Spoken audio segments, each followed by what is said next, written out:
Sir ನಮಸ್ತೆ. ಸುಮಾರು ಸಲ ಹಾರರ್ ಸಿನಿಮಾ ಅಂತ ಹೋದ್ರೇ ಏನೂ ಅನಿಸಿರಲ್ಲ.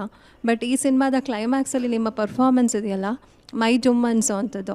ನಾನು ಅದನ್ನೇ ಹೇಳ್ತಾ ಇದ್ದೆ, ಮನೇಲಿ ಮಕ್ಕಳನ್ನ ಹೆದರ್ಸೋದಕ್ಕೆ ಇವ್ರು ಪೋಸ್ಟರ್ ಹೆಲ್ಪ್ ಆಗ್ತಾ ಇದೆ. ಇಲ್ಲ ಸರ್, ಬೆಂಕಿ ಕೆಲವೊಂದು ಗುಮ್ಮ ಬರ್ತಾನೆ ಅಂದ್ರೆ ಮಕ್ಕಳಿಗೆ ಊಟ ಮಾಡ್ತಿದ್ದಾರೆ ಅಂತ ಇವ್ರು ಪೋಸ್ಟರ್ ತೋರಿಸಿ ನಮ್ಮ ಮನೇಲೆ. ಇಲ್ಲ ಸರ್, ಕೆಲವೊಂದು ಸೀನ್ಸಲ್ಲಿ ನಿಮಗೆ ಫೀಮೇಲ್ ಫಾಲೋಯರ್ಸ್ ಆಗಿದ್ದಾರೆ ಅನ್ಕೋತೀನಿ. ನಾನು ಕೂಡ ಅಟ್ರಾಕ್ಟ್ ಆಗಿದ್ದೀನಿ. ಅದು ತುಂಬ ಚೆನ್ನಾಗಿ ಮಾಡಿದ್ದೀರಾ.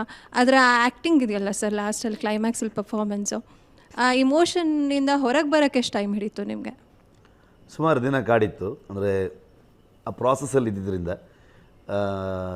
ಬಟ್ ಅದೇ ಟೈಮಲ್ಲಿ ನನಗೆ ಮಗಳು ಹುಟ್ಟಿದ್ಲು. ಸೊ ಹಾಗಾಗಿ ಮನೆಯಲ್ಲೇ ಇದ್ವಿ, ಎಲ್ಲ ಫುಲ್ ಫ್ಯಾಮಿಲಿ ಅಲ್ಲೇ ಸೆಟ್ಲ್ ಆಗಿದ್ವಿ ಊರಲ್ಲಿ ಹೋಗಿ. ಸ್ವಲ್ಪ ಟೈಮ್ ತೊಗೊಳ್ತು, ತುಂಬ ಟೈಮ್ ಏನು ತೊಗೊಳ್ಳಿಲ್ಲ. ಹಾರರ್ ಸಿನಿಮಾದಲ್ಲಿ ನಾವು ಏನೋ ಇರುತ್ತೆ ಅಂತ ಹುಡ್ಕೊಂಡು ಹೋಗ್ತೀವಿ, ಅಲ್ಲಿ ಏನೂ ಇರಲ್ಲ. ಬಟ್ ಈ ಸಿನಿಮಾದಲ್ಲಿ ಭಯ ಪಟ್ಟಷ್ಟು ನಿಜವಾದ ಹಾರರ್ ಸಿನಿಮಾದಲ್ಲಿ ಭಯ ಆಗಿಲ್ಲ ಅಂತ ಹೇಳಿ. ಯಾಕಂದರೆ ನಾನು ಒಂದೇ ಒಂದು ಜಾನರ್ ಲೈಫಲ್ಲಿ ಟಚ್ ಮಾಡಬಾರ್ದು, ಫಿಲ್ಮ್ ಮಾಡಲ್ಲ, ಆ್ಯಕ್ಟು ಮಾಡಲ್ಲ, ಡೈರೆಕ್ಟು ಮಾಡಲ್ಲ, ಅದು ಹಾರರ್ ಫಿಲ್ಮ್. ಯಾಕೆ ನನಗೆ ಹೆದರಿಕೆ ಆಗುತ್ತೆ ಅದಕ್ಕೆ. ಹೌದು.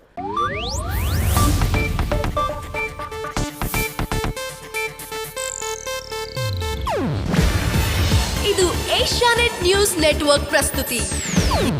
ನೀವು ನೋಡ್ತಿದ್ದೀರಾ ಏಷ್ಯಾನೆಟ್ ಸುವರ್ಣ ನ್ಯೂಸ್.